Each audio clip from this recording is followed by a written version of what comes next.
সিয়ামের পরিচয়। সিয়াম শব্দটি বহুবচন। এক বচনে সাওম এর বাংলা অর্থ বিরত থাকা।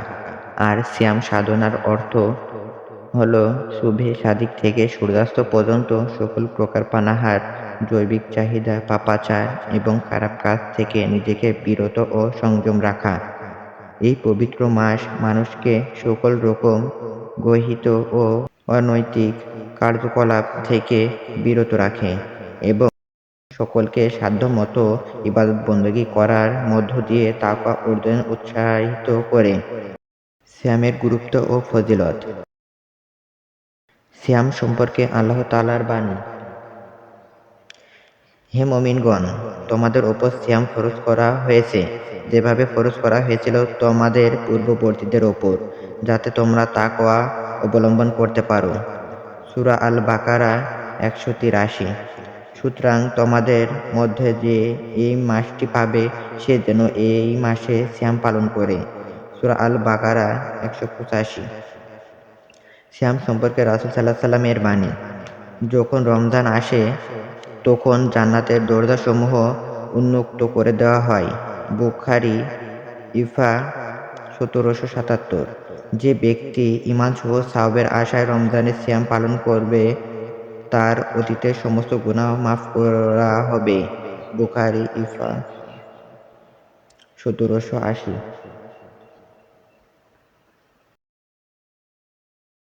মাহে রমজানে করণীয় ও বর্জনীয়।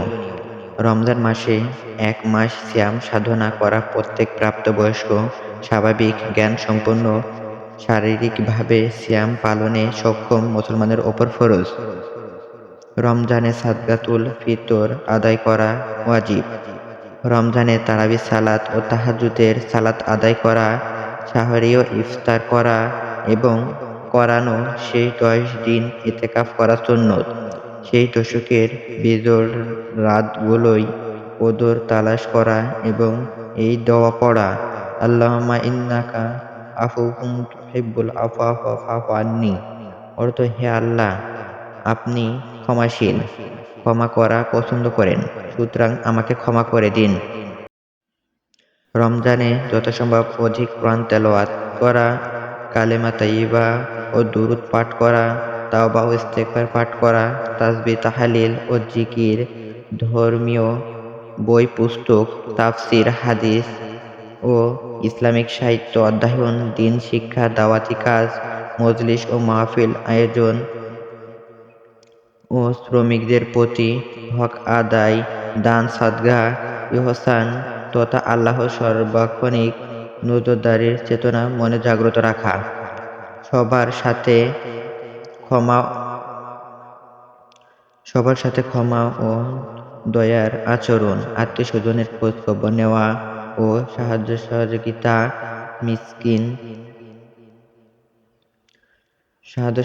করা, মিসকিন, আত্মীয়-স্বজন ও পাড়া প্রতিবেশীদের সাহরি ও ইফতারের ব্যবস্থা করা, মা বাবা, ভাই বোন, স্ত্রী সন্তানদের সামর্থ্য অনুযায়ী উপহার দেওয়া রমজানের মহত্ত্বপূর্ণ ইবাদত। রমজানে সকল প্রকার অন্যায়, অবিচার, জুলুম, অশ্লীলতা ও পাপাচার, মিথ্যা ও গুনাহের কথা ও কাজ থেকে বিরত থাকা এবং অন্যদেরও বিরত রাখা আবশ্যক।